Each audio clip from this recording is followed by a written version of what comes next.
2014 से अब तक प्रधानमंत्री नरेंद्र मोदी ने स्वस्थ भारत की एक नई कहानी लिखी है। एक ऐसी कहानी जिसमें है एक नई पहल, जगाती है नई उम्मीद और नई ऊर्जा। मोदी सरकार ने खड़ा किया नेशनल डिजिटल हेल्थ इकोसिस्टम, शुरू की आयुष्मान भारत योजना और बनाए हैं आयुष्मान आरोग्य मंदिर। गरीब और मिडिल क्लास को मिली है महंगे इलाज से मुक्ति, तो वहीं जन औषधि योजना से मिली महंगी दवाओं की चिंता से मुक्ति। युवाओं के लिए नहीं रहा असंभव सपना मेडिकल कॉलेज में एडमिशन का। अब गरीब के बेटे को भी मिल रहा है बराबरी का मौका डॉक्टर बनने का। और कैसे भूल सकते हैं कोरोना का महासंकट, जब सबके लिए वैक्सीन थी मुफ्त, तब हेल्थ सेक्टर में दुनिया ने माना था भारत का लोहा।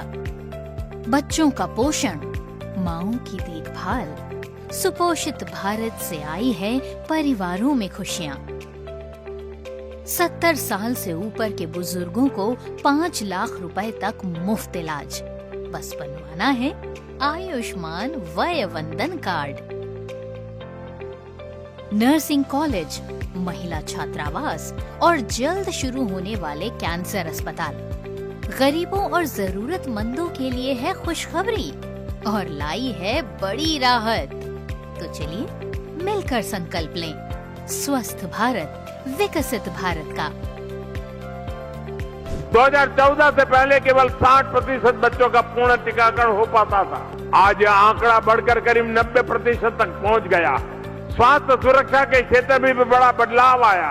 2014 से पहले 30% से भी कम परिवार स्वास्थ्य बीमा योजना से जुड़े हुए थे। आज आयुष्मान भारत उन आंकड़ों को भी बदल दिया है। अब 60% से अधिक परिवारों को ये सुरक्षा मिल रही है।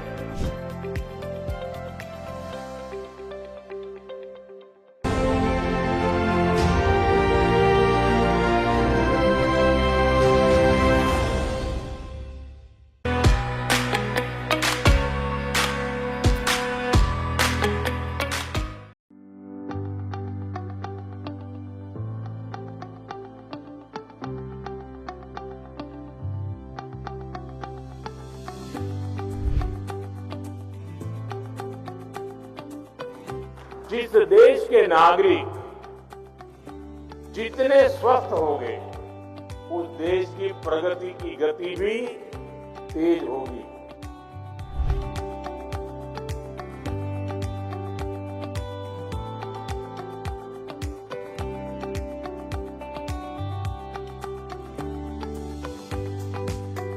केंद्र सरकार ने स्वास्थ्य नीति के 5 स्तंभ तय किए हैं।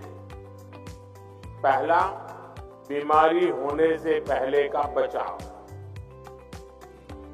स्वच्छ भारत अभियान, हर घर शौचालय, नल से जल, ऐसे आयोजनों से बीमारियां फैलने की गुंजाइश भी कम होती है।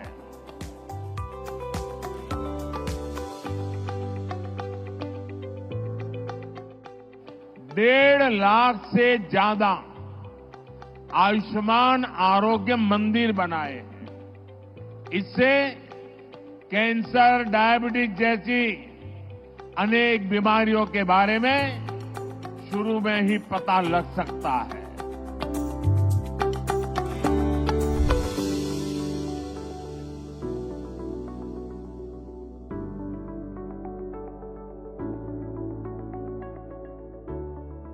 ₹50-60 करोड़ देशवासियों को मुफ्त इलाज मिले। 70 साल के ऊपर के किसी भी वर्ग के क्यों न हो, उनके लिए भी हमने व्यवस्था की।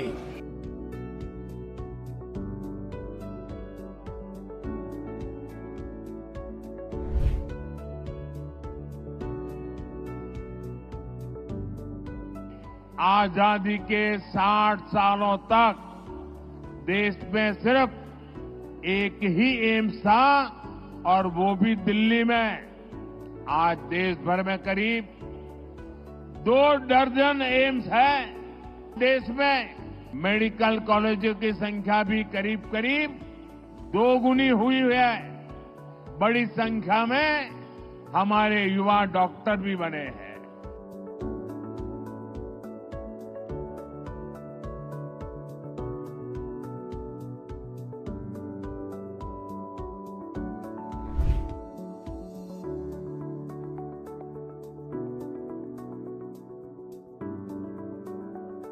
आज भारत ने दुनिया के सामने वन अर्थ वन हेल्थ एक फ्यूचरिस्टिक विजन भी रखा है। वन अर्थ वन हेल्थ का मतलब है हेल्थ को लेकर एक यूनिवर्सल विजन।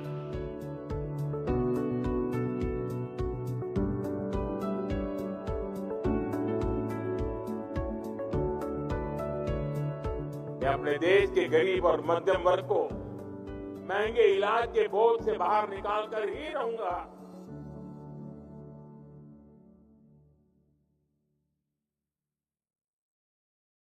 मिडिल क्लास घर की गुल्लक जितनी मुश्किल से भरती है ना, बीमारी से उसे उतनी ही बेरहमी से तोड़ दिया जाता है। घर में किसी एक को बुखार क्या चढ़ा, पूरे घर का सिस्टम ही हैंग हो जाता है। मम्मी की रसोई से तड़के की खुशबू गायब होकर कड़वे काढ़े की महक आने लगती है। और पापा का तो अलग ही संघर्ष चलता है। एक तरफ दवाइयों के भारी बिल और दूसरी तरफ मन में बैठा ये डर कि कहीं ये बीमारी जमा पूंजी ना निकल जाए। आज की बात और है, पर 2013-2014 का वो दौर याद कीजिए जब बीमारी शरीर से ज्यादा जेब तोड़ती थी। इलाज का 62% खर्चा अपनी ही जेब से देना पड़ता था। एक आम आदमी के लिए अच्छा अस्पताल ढूंढना या किसी स्पेशलिस्ट तक पहुंचना अंधेरे में सुई ढूंढने जैसा था। मगर पिछले 12 सालों में भारत ने हेल्थ केयर को हर नागरिक का अधिकार बना दिया है। जहां पहले इलाज के लिए कर्ज लेना पड़ता था, आज आयुष्मान भारत के तहत 1.25 लाख करोड़ रुपए का कैशलेस इलाज लोगों तक पहुंचा है। जन औषधि केंद्र ने दवाइयों को 90% तक सस्ता करके मध्यम वर्गीय परिवारों के 40,000 करोड़ रुपए बचाए हैं। अब कई लोगों को स्पेशलिस्ट डॉक्टर दिखाने के लिए बड़े शहर जाने की जरूरत भी कम पड़ रही है। ई संजीवनी के जरिए 42 करोड़ प्लस टेली कंसल्टेशंस हुए, जहां गांव तक डॉक्टर्स की सलाह पहुंची। अब बदलाव सिर्फ इलाज तक सीमित नहीं है। 2014 में देश में 842 मेडिकल कॉलेजेस थे, आज 2100 से अधिक हो चुके हैं। एम्स की संख्या भी 8 से बढ़कर 23 हो गई है। आज दुनिया हैरान है कि कैसे स्वच्छ भारत मिशन हर साल 70,000 मासूमों की जान बचा रहा है। अब वय वंदना योजना के जरिए 70 साल से ऊपर के हर बुजुर्ग को मुफ्त इलाज का अधिकार मिला है। अब दादा दादी को अपनी सेहत के लिए किसी पर निर्भर रहने की जरूरत नहीं। इलाज कैसे होगा वाली बेबसी नहीं, बल्कि जल्दी ठीक हो जाएगा वाला पक्का भरोसा है। आरोग्यम परमम भाग्यम, हर भारतीय की सेहत का नया मंत्र।